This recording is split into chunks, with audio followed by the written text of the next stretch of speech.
ഏതോ 4, 5, 6 മാസം കഴിഞ്ഞിട്ടാണ് കഴിഞ്ഞൊരു മുമ്പത്തെ വർഷം ഓണക്കാലത്ത് നമ്മള് കർഷകരെല്ലാം കുമ്പിളിക്കഞ്ഞി എന്ന് പറഞ്ഞ ഒരു പ്രതിഷേധാത്മകമായ രീതിയിലുള്ള പ്രതിഷേധം നടത്തിയപ്പോൾ എന്നാണ് എന്റെ പ്രിയ സുഹൃത്ത് ജയസൂര്യ ഉൾപ്പെടെയുള്ളവരെ നമുക്ക് അഭിവാദ്യം അർപ്പിച്ചത്. അതിലെന്നെ എനിക്ക് ഒത്തിരി കുളിച്ചു. അന്ന് എനിക്ക് പ്രശ്നമല്ല, കാരണം ഞാൻ ഇപ്പോഴും യഥാർത്ഥ കൃഷിക്കാരനായിട്ട് മുന്നോട്ട് പോകാൻ ആഗ്രഹിക്കുന്ന ഒരാളാണ്. യഥാർത്ഥ കൃഷിക്കാരന് മാത്രമേ അവന്റെ വേദനയുള്ളൂ. ഇനിയിപ്പോ ഞാൻ ഇങ്ങോട്ട് വരുമ്പോൾ എന്റെ വണ്ടിയിൽ ഒരു സുഹൃത്ത് കയറിയപ്പോൾ അദ്ദേഹം ചോദിച്ചാൽ നെല്ലിന്റെ പൈസയൊക്കെ കിട്ടിയതല്ലേ. അപ്പം 2 വർഷം മുമ്പ് ഒരു പ്രാവശ്യം കൊയ്തപ്പോൾ 6 മാസം കഴിഞ്ഞ് നെല്ലിന്റെ വില കിട്ടി എന്നുള്ളതാണോ സാധാരണക്കാരൻ മനസ്സിലാക്കുന്നത്?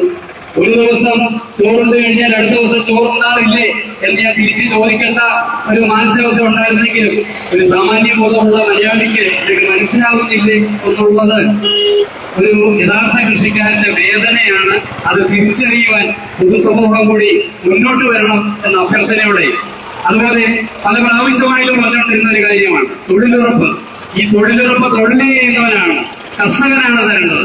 ഏതാണ്ട് 100 തൊഴിലുറപ്പ് ദിനങ്ങൾ കർഷകർക്ക് അനുവദിച്ചുകൊണ്ട് കർഷകരെ തൊഴിലുറപ്പ് പദ്ധതിയിൽ ഉൾപ്പെടുത്തിക്കൊണ്ട് ഈ കർഷകർക്കെല്ലാം അങ്ങനെ വരുമ്പോൾ ഏതാണ്ട് 37,000 ചില്ലുവാനും രൂപ നമുക്ക് ഒരു സീസണിൽ ലഭിക്കും.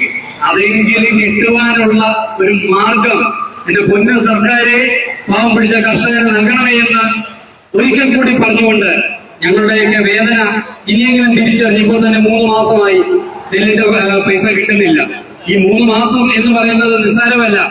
നാളെ അടുത്ത ആഴ്ച സ്കൂളുകൾ തുറക്കുകയാണ്. ഇവിടെ പല വിദ്യാർത്ഥികളെയും കുട്ടികളെയൊക്കെ സ്കൂളിൽ അയക്കേണ്ട ആൾക്കാരൊക്കെ ഉണ്ട്. ഇവിടെ ഞങ്ങളൊക്കെ ഇതിനകത്ത് പലരും 8 താലി കൊണ്ട് പണയം വെച്ചിട്ട് കൃഷി ചെയ്യുന്ന പലരുമുണ്ട്.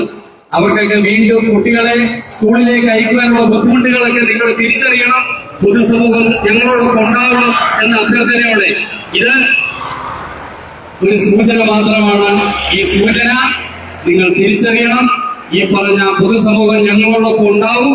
ആ പൊതുസമൂഹത്തോടൊപ്പം ഈ കർഷകരുടെ വേദന ഒരു വലിയ ശക്തിയായിട്ട് മാറിയാൽ നിങ്ങൾ ഇന്നിപ്പോൾ കാണിക്കുന്ന വാർഷികാഘോഷങ്ങളൊന്നും ഇനി തുടരുവാൻ സാധിക്കില്ല എന്ന മുന്നറിയിപ്പോടുകൂടി എന്റെ വാക്കുകൾ നിർത്തട്ടെ. നന്ദി, നമസ്കാരം.